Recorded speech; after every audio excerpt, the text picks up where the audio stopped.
All right, guys, like I said, it's time to get our scouting report. Yeah, we're going to take a look at a guy who knows this Tennessee team extremely well. Our Jarrett Guarantano is going to sit down with them and tell us everything you need to know ahead of today's matchup. It's time now to go behind enemy lines with Tennessee beat writer Blake Toppmeyer with the USA Today Network. And first, Blake, let's talk about Jarrett Guarantano. Rough start to the season for him, but he will be starting against Arkansas. What do you think about him as a quarterback so far? He did, and it's sort of been kind of the story of his career, really, is he's had some bright moments, but then too many poor performances, inconsistencies. Really, you know, the game against Kentucky was the true disaster. He had 3 interceptions, a couple pick sixes, and, you know, I think the hope was that as a fifth-year senior, he would reach another level, find more consistency. Second season under Jim Chaney's offense, but really it's been kind of more of the same for him. Now, it hasn't been all bad.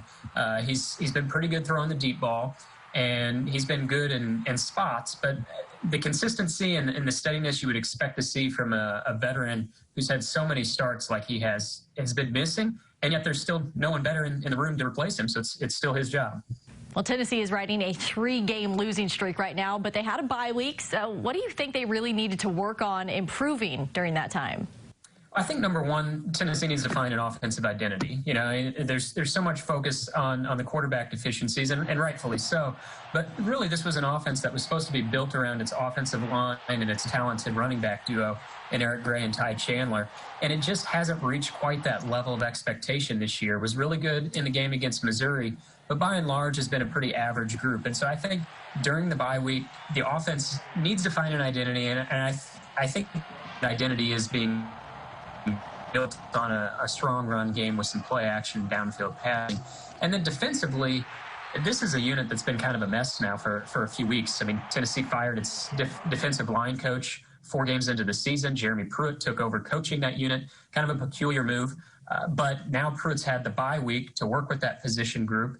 And, you know, I mean, this is where Jeremy Pruitt makes his living. He was hired for his ability as a defensive coach. I think that was really expected to be what would carry the team this year. It's what carried Tennessee throughout its 6-game winning streak to close last season, but we haven't seen the defense playing at that level, and so I'm curious coming out of the bye whether, you know, that unit takes a step forward.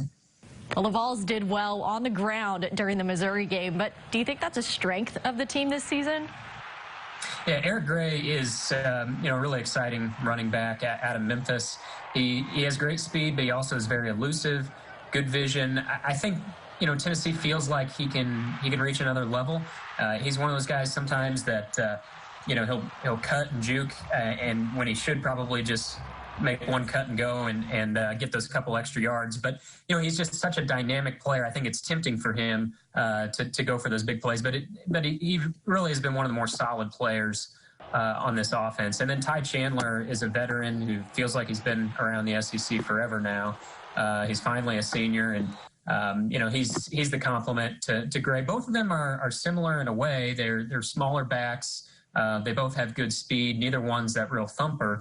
Tennessee doesn't quite have that in the backfield, but certainly probably the 2 of the more talented players on offense. And what about the other side of the ball? How is the defense looking this year?